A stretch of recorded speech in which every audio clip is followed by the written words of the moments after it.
Hi everybody. Thanks for joining us for the first webinar on accreditation. So the purpose of this session is for us to explain what the RCN accreditation offering is, discuss some of the benefits of accreditation for clients and for those participating in the programs, and to give you some guidance on how to apply for that. So my name's Steve Rogers. I'm head of the transformation practice, which includes the RCN business unit, and the business unit is responsible for delivering the RCN accreditation offer. So just before we get into the agenda, I'm just going to introduce you to my colleagues who'll be joining us for different sections of the agenda, and then to pick up some of the questions as well. So on the call, we've got Dr. Nicola Ashby, who is an Associate Professor and Deputy Chief Nurse at the RCN. Stephen Jones, who's our Interim Head of Nursing Practice and Professional Lead for Mental Health. We've got Charlotte Brooks on the call, who is the Business Unit Directorate Manager. Ros, who's our Project Manager for Accreditation, and Mary, who supports Ros with the project coordination as well. And we've also got Monica Murphy on the call, who's one of our most experienced accreditation reviewers, so she can give us a bit of insight into applying for accreditation. So in terms of agenda, yeah, there we go. Thank you, Will. Agenda for the session, we're going to spend about 10 minutes or so just looking at the benefits of accreditation. Then we'll do a session with Monica on how to submit your applications. There'll be plenty of time for questions at the end. So if anything occurs to you as we go along, can you please put your questions into the chat? It would be great if you could mark that with question, and then if you can add your name as well, so we know who's asking. That means that if we run out of time, we can always contact you afterwards as well, and we'll review the questions. We'll review those questions as we go, and we'll facilitate a Q&A session. I do need to let you know we're recording this session just for internal purposes, but I just wanted you to be aware of that. And now what I'm going to do, I'm going to hand over to Nikki and Stephen, who are going to give you some insight and cover the benefits of accreditation. So over to Nikki and Stephen. Thank you, Steve. And good evening, everybody. And thank you very much for taking some time out of your evening to come and listen to us here around accreditation. What we want to do this evening, as we've said, is talk a little bit about the benefits of RCN accreditation, and also then to explore the processes that some people have been through. But the main area around this is to answer your questions and to be able to expand a little bit upon that. I do want to clarify at this point that this particular webinar is around accreditation and not credentialing, and there is a bit of a difference between the two of them. Accreditation is around the quality assurance of organisations who are external to the RCN, of learning resources and other resources that we'll expand upon, whereas credentialing is more around the assessment and credentialing of individuals, and the RCN credentials individuals at an advanced level of practice. However, we're not going to be expanding upon that this evening. We are specifically looking at the accreditation process. So I want to take this opportunity really to just let you know a little bit more around our accreditation processes for courses. One of the main things that we have, the bonus of actually working with the RCN, is the ability to be able to go through a really rigorous and well-respected quality assurance process that will enable you to then place the RCN badge onto your courses and onto your resources that are being developed, so that you'll be able to stand out from your competitors. And this is what we hear a lot back from people who approach us for accreditation. The actual standards that we set are very high, and of course we are about providing standards and guidance for nurses, and so therefore it is really important that we protect that with our quality assurance and our accreditation badge.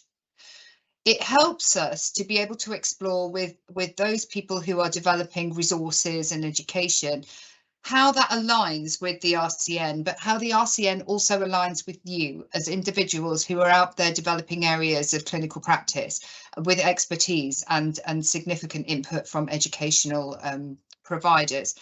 And it helps us to also build together that reputation of excellence for nursing across the workforce. And that's not just across the NHS or HEIs. This is really important as well for the social care providers and for voluntary care providers. And we're also working with international partners exploring accreditation of resources that can be spread out across our global workforce. It helps us to also work with you to demonstrate the effectiveness and the importance of making sure that we educate and support our nurses CPD to a really agreed level and a high standard of quality assurance.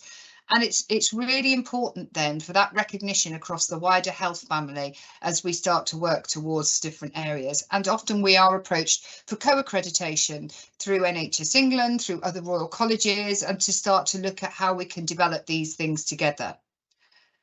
It allows you personally to use the accreditation review processes to take a critical friend view of the areas that have been developed. And we work really closely with our experts and consultants to be able to work closely with you to ensure that we ease that pathway through the accreditation processes, that you have an assurance that people who are attending your resources and your courses and your CPD are also having an assurance that it is at a certain level. And it appeals to individuals and to employers and to those who we really want to demonstrate the high standards of care delivery and the high standards of education that are being developed out there. So what are we looking at? Well, we look at all sorts of different areas. We look at accreditation of events, courses, e-learning. We look at credit-bearing degrees and differing areas, such as our professional nurse advocates, right the way through to our advanced practice level courses that are being delivered through HEIs. We look at different resources and guidelines, and we support with the accreditation process of that to make sure that we can reach that assured level. And also looking at standards and competency frameworks on a wide range of topics. And we've even started expanding into, as we know, resources are moving online. We're looking at podcasts and webinars and other online and e-learning resources. And this is a work in progress. And as the RCN evolves, we'll be able to also work closely with you as you bring through your new types of resources for development. I'm going to ask, because I'll talk all night about this, but I'm hopefully going to be able to answer some of your questions around it. In a second, I'm going to ask Stephen to come in.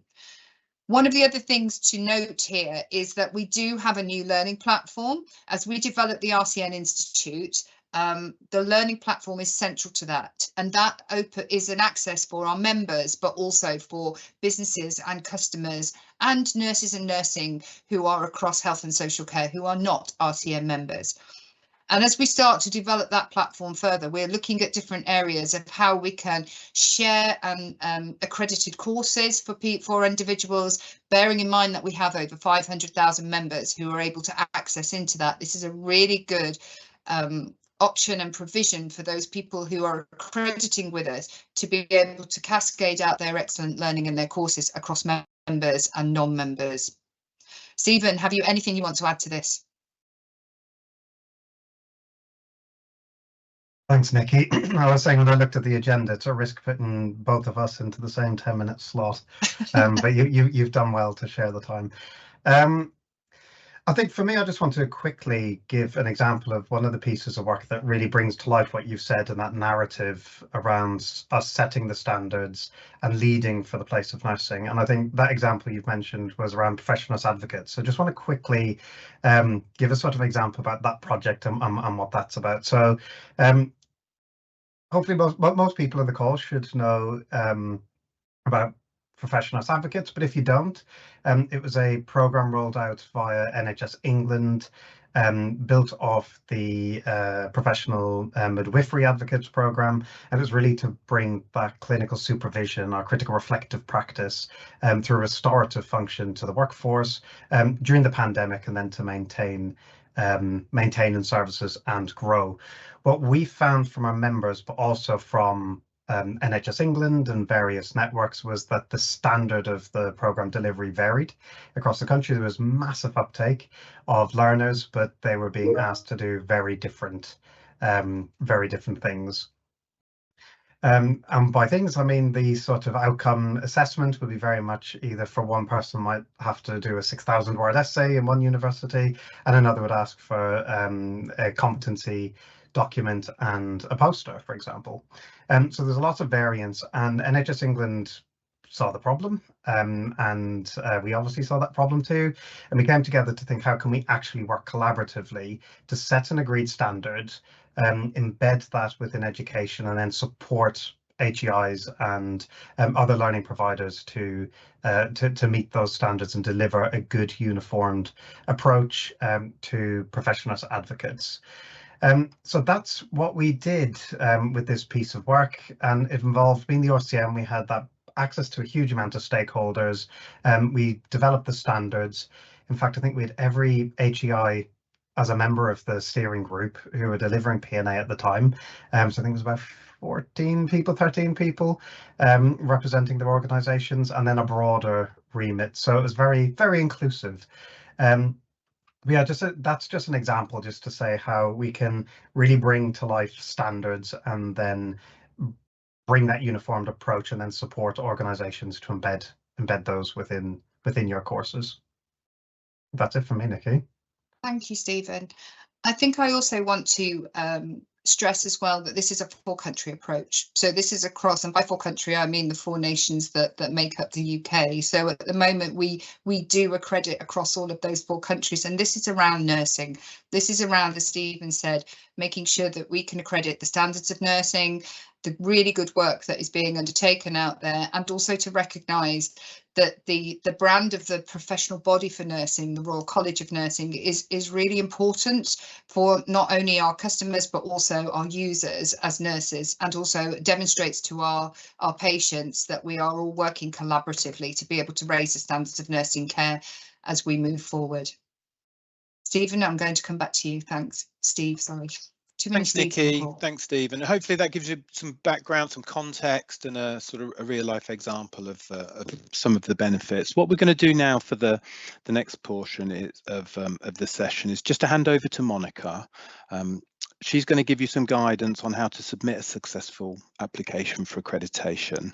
Monica's also put together a great briefing document summarising some of the main points, and what we'll do after the session, we'll make sure that we publish that and share that as part of some of the outputs as well. So Monica, I'll hand over to you. Thank you, Stephen. Good evening, everybody. I'm very pleased to be with you. I've been doing accreditation work for approximately 10 years now, and I worked in quality assurance with a professional regulator, and I still do.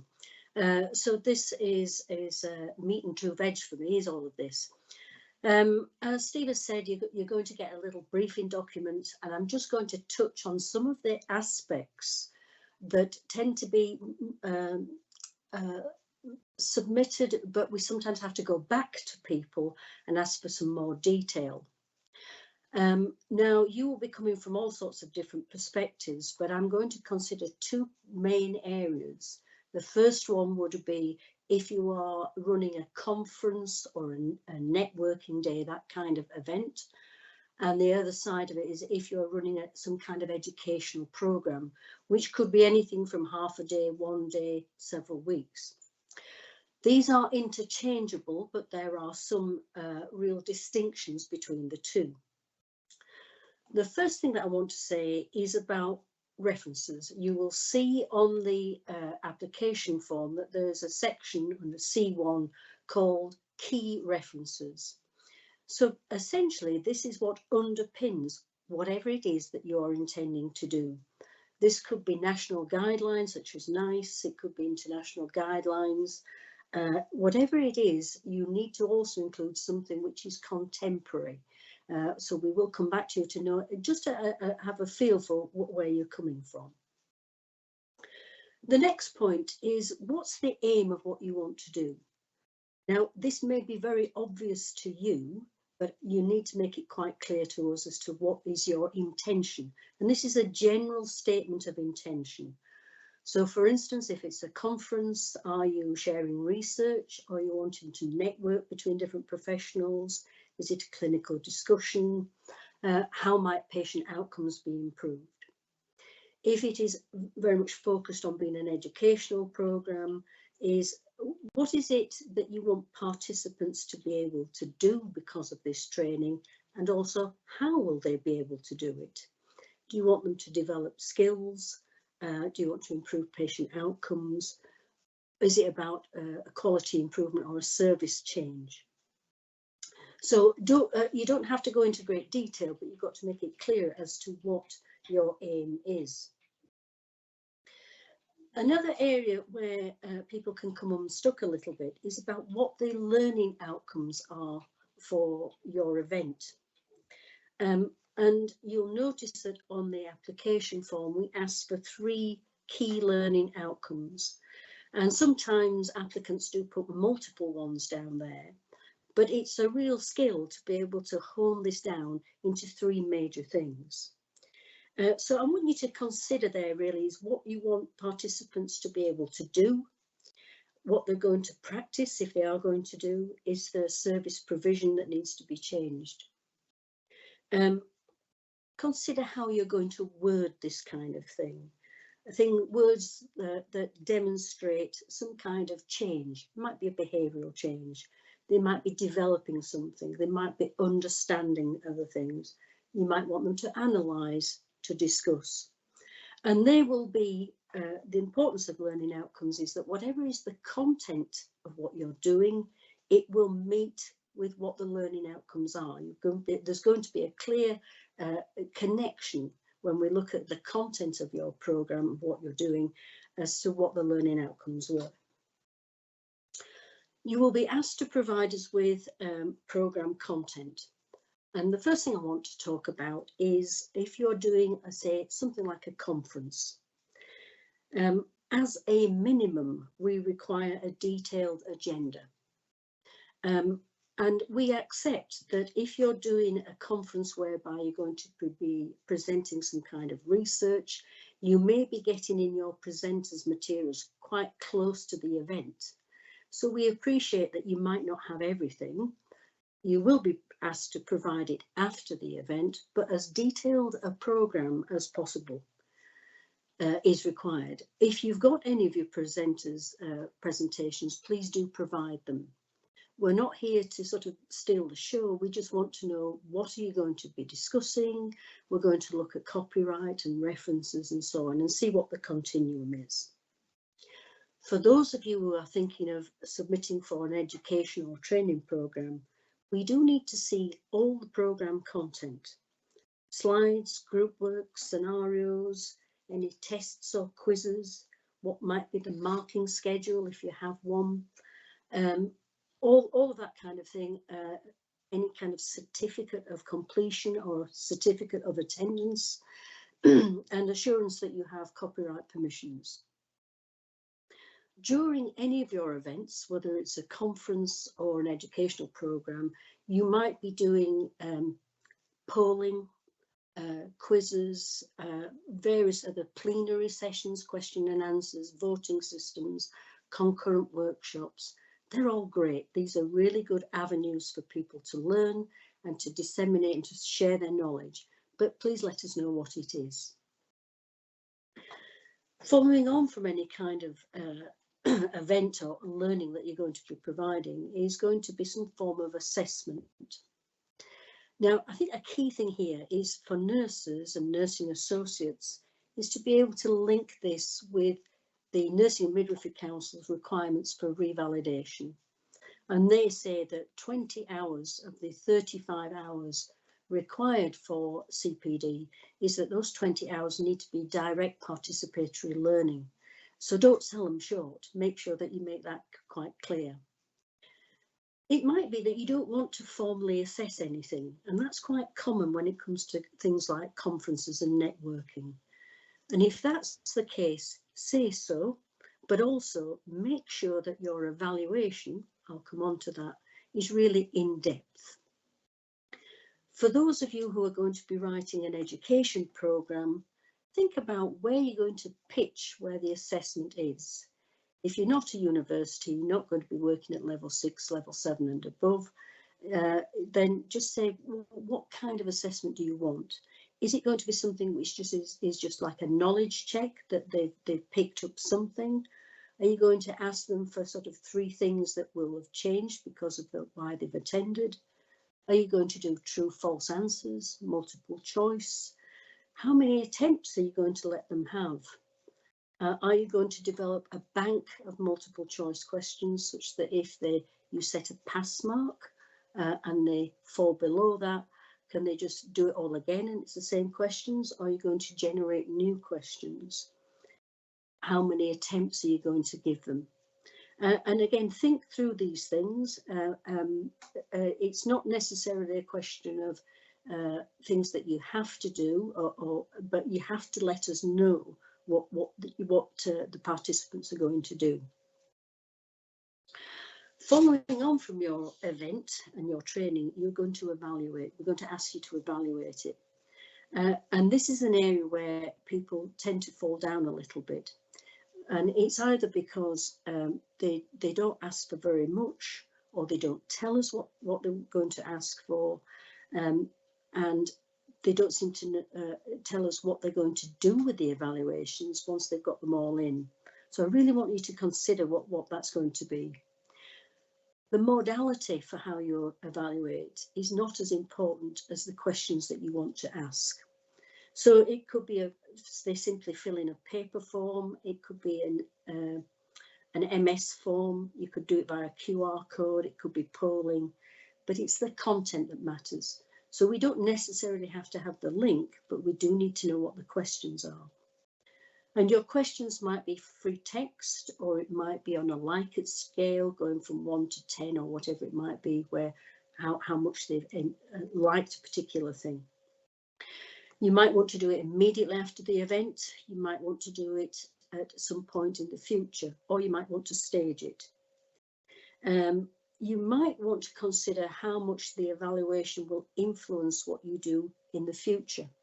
And this is particularly relevant if you're doing some kind of conference or networking, is that if your participants have really enjoyed it and it's stimulated their interest, they're likely to say what they want further.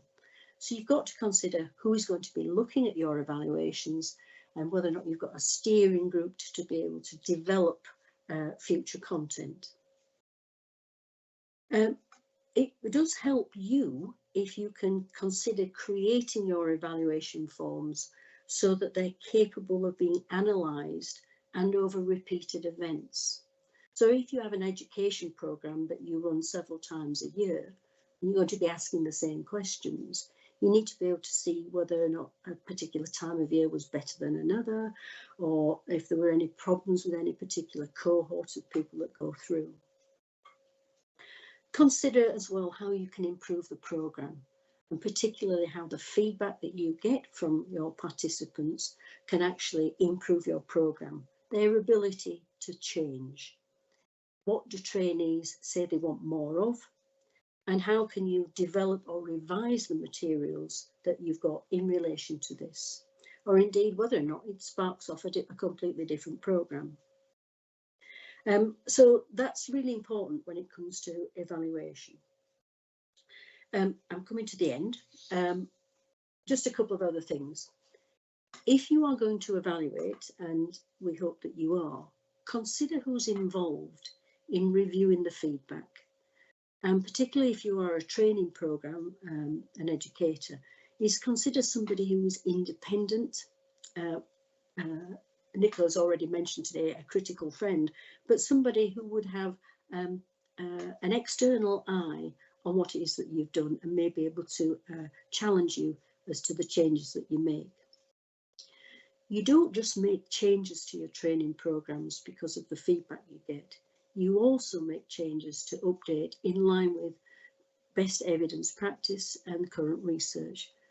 So if you have a training program that you think is likely to run for, say, a number of years, factor in a period when you have like a periodic review. You do look at something to say, are we still on message? Do we need to change things? Do we need to change it whole scale? Also, if it's your intention, as we hope, that you keep coming back to the RCN for reaccreditation, be prepared that we will probably ask you to provide a very brief, and I mean brief, report on what's changed and your ability to track those changes since the last period of the accreditation. This is so that you can demonstrate that you have been responsive to what the people who've attended have asked for. My final comment really is in relation to online learning.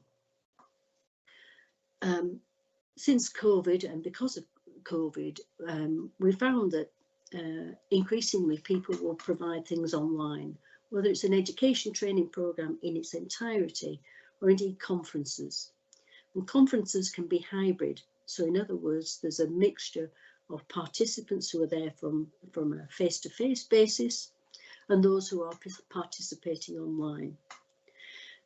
If you're running that kind of event, please put some thought into how you can engage your participants who are online so that they're not just there in the background, but can really be involved. Make sure that it's inclusive and that there's true equivalence. For those of you who are providing education, a training event which is going to be online, you might have an online platform, it's password protected, etc., etc. Please test the system. Ask somebody to go in as a participant and to test it before you launch it. Consider the netiquette and consider what can participants see. That means, can they see other participants? Can they see their comments? So always having in the background thoughts about GDPR as well. And on that final point there is any training materials that you have, anything that you give to your participants, whether it's a handbook, a delegate book, and so on and so forth, is consider version control. If every year you're going to be making small changes to things, make sure you know which version you're asking us to look at and that we are going to be accrediting. And I think that's it. I think that's all that I need to say. Lovely, thanks, Monica. Hopefully, as we say, Monica's one of our most experienced accreditation reviewers, so hopefully that's given you a bit of insight into some of the things that we tend to focus on. I notice there's no questions in the chat yet, so just have a think if there's anything you want to raise. And while you're doing that, I just wanted to say that this is the first time we've run this session, so this type of session, so we'll be really, really interested in your feedback. So we will be coming out to you asking whether it works for you, whether you'd like to see anything else, whether the format's right. So if you could take the time to respond to that, that would be fantastic. Thank you in advance. And also, as we said at the top of Monica's session, we'll make sure that we share that briefing document as well, just so you've got that as a bit of a reference guide. So I don't see any questions. So unless anyone's got anything they would like to ask, we'll probably close the session there. So what I would say is, as Nikki said, thank you so much for taking the time to join us and showing an interest in the RCN and our accreditation offering as well. And as I say, thanks for attending. We will get a request for feedback out to you. So, you know, any feedback you can give us will be really gratefully received. Thank you everyone who's been involved in setting up the session, and thank you to all of the speakers. And yeah, we'll close it down. Just got a question. Oh, we've got a question. Okay, all right. They'll start filtering through, I think, now. Let's see what we get. So the first question we've got here is, what is the success rate of accreditation? I'm going to ask Ros on the ground if she can give us a bit of an answer to that, although Monica might be able to speak to it as well. What I would say is that we do review your work and we do send back with feedback, so it's not a case of you failed and not passed. We give you two opportunities really to redress and amend and enhance and meet the line, if you like. Infrequently things don't pass the standard. Is there anything that you'd like to add to that, Ros? I think you basically covered it, but yeah, we don't really have a sort of set pass rate of, oh, well, 90% are going to make it and 10% won't.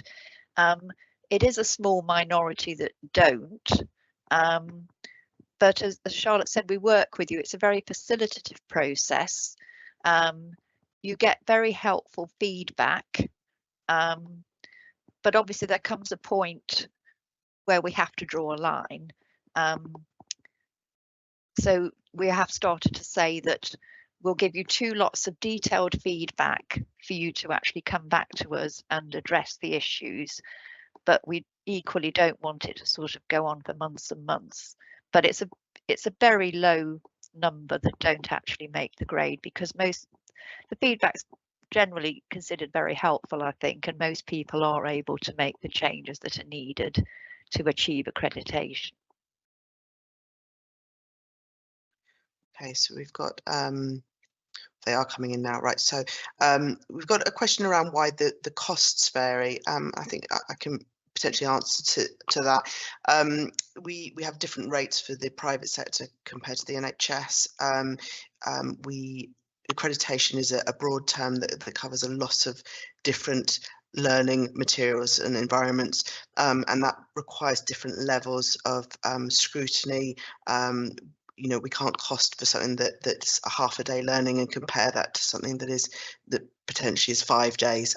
So it is aligned with the amount of review and quality assurance. There are areas that we support that have high levels of risk, cytology, for example, that requires that we have a double review process to make sure that we hit the standard, and that is reflected in the cost.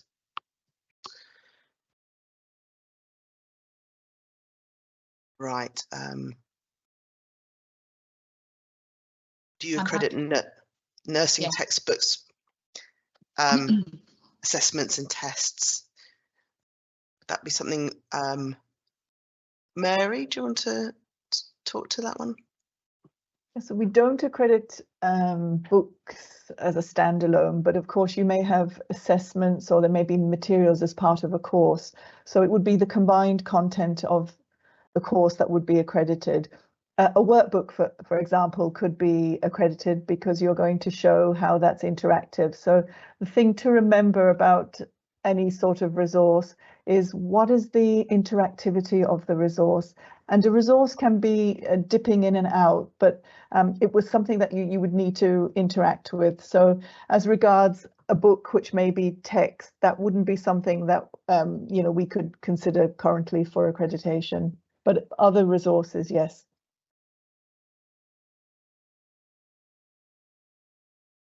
Thank you, Mary. So we've talked about advanced practice, and this is quite distinct from credentialing. I don't know whether Nikki, you want to, yeah. Can I just pick that up a little bit? So from the advanced practice perspective, accreditation is of an advanced practice course, and I can see that people have come through requesting around, how do you become accredited as an advanced practitioner? You don't. The answer is that you become credentialed as an advanced practitioner at the moment, but that, as we stated, there's a difference between the course and the individual. The courses themselves that we accredit are on our information, so that you'll be able to see that you are accredited as that. Should you have any further questions around the requirements to be an advanced practitioner, my suggestion is that you contact the credentialing team, and we'll be able to take that outside of this call. But just for reiteration, advanced practice courses are accredited through HEIs by the RCN, and so we do accredit some of them. Yes. Thank you, Nikki. I've got a question here from Phoebe. Do each of the 4 nations have a lead for accreditation? What I would say is the business unit and led by Ros for accreditation, we cover the whole offer for the RCN. We do, though, work closely with our country colleagues. So in that respect, we are connected. I don't know whether anyone wants to add anything, or there's any detail that I've missed there. Yes, I think it's important that we recognise that there are differing things from the 4 countries that are always, nuances to those individual countries across the UK. But one of the really important things is that the accreditation process works really, really closely with our experts, such as Monica, across the areas to be able to address this and support people through the process. And the one that I didn't pick up, thank you, Nikki, is the P&A courses, which I know that Stephen, you've picked up. That is, I don't know whether there's anything you want to add, Stephen, in terms of, it's our new area, so maybe touch on that. Yeah, I think just Natasha, just on your follow-up, thank you. I did get your message. I can see it here. I would say link in as early as you can. The new contract around P&A has a stipulation in there about any new courses that will receive national funding must be accredited. So I would say, because of the number of HEIs delivering training, as well as new academies coming forward delivering the training, I'd say get in touch with us as soon as possible so we can send over the relevant detail and you can familiarise yourself with it. If you haven't started delivering the training yet, then I would imagine it'll be coming next financial year for you. But I would advise just to start that ball rolling, because it is a little bit of a process, and we can help with that from the very start. Thank you, Stephen. I think that concludes the questions that we have received. Now, on our slides, we have our email address, and I think maybe someone can drop it into the chat here. If there are any questions that you'd like to follow up on a one-to-one basis, do drop us a line. As we've said, we're going to reach out to you to ask for some feedback. But I think that concludes all our questions. We're going to hand back now to Steve. Yeah, thanks everyone. Thanks for your contributions. Thanks for your questions. And then if anything occurs to you, obviously contact details are on the screen. As I said, we'll reach out for some feedback. Be really interested in your thoughts, so we can, think about how we might want to run these sessions going forward and what topics we want to cover. So I think we'll close it there. So have a good evening, everyone. Thank you very much.